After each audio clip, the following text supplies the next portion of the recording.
was really encouraged last night at the Elephant Room, seeing some of the questions that students were texting in, getting a feel for kind of how students are processing and the things that they're interested in.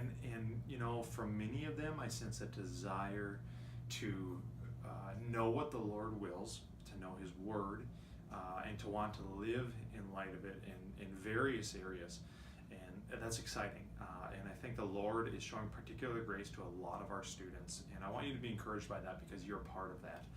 We're a part of that as a team, and as servants of the gospel and of Jesus Christ. And so that's just really exciting. And I know that it's easy, you know, week after week, sometimes it feels like, man, in our groups, I don't know if anything's really happening. I don't know if God's using it.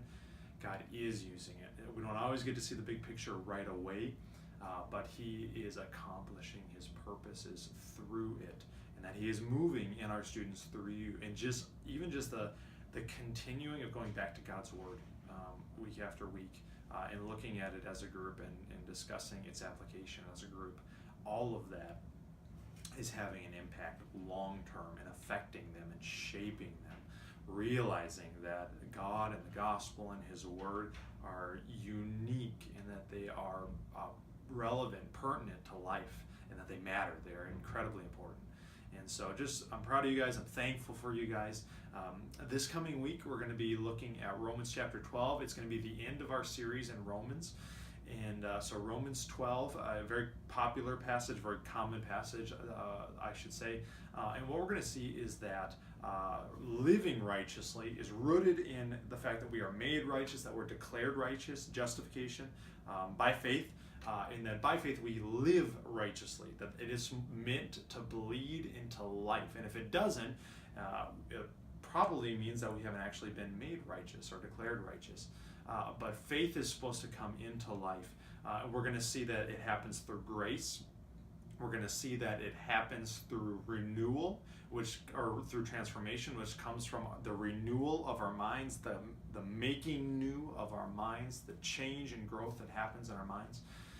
And that we're going to see that it is meant to be brought into every sphere of life, that it cannot be compartmentalized. It cannot be just for certain time frames of the day, or certain groups of people, or certain ways that we live, just language or just our thoughts or whatever. But that faith and God's grace through faith in us, righteousness is supposed to infiltrate and affect everything that we're about. And so I would encourage you guys, take a look at the leader sheet. There's some discussion questions in it that are a little unique and take a little bit of work on the student's end. And so take advantage of those, take a peek at those, get familiar with them so that you're ready when Wednesday night rolls around. So and the PowerPoint's up there if you want it as well. So I would encourage you guys to take a look at those. 30 minutes in preparation for Wednesday night is often enough, and a few minutes in prayer, preparing your heart for doing ministry. What you guys are doing is incredibly important and valuable. Some of your students will realize that, and they will thank you years on. Some of them won't, but all of it is important, not just because it affects them, but ultimately because it's for God's glory.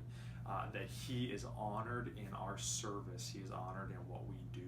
No matter what the outcome is, He is honored when we live and serve for Him, looking for His will to be done. So I love you guys, and I'm proud and I'm thankful for you. If you have any questions about anything, please text me or call me or email me. We'll see you guys in a few days.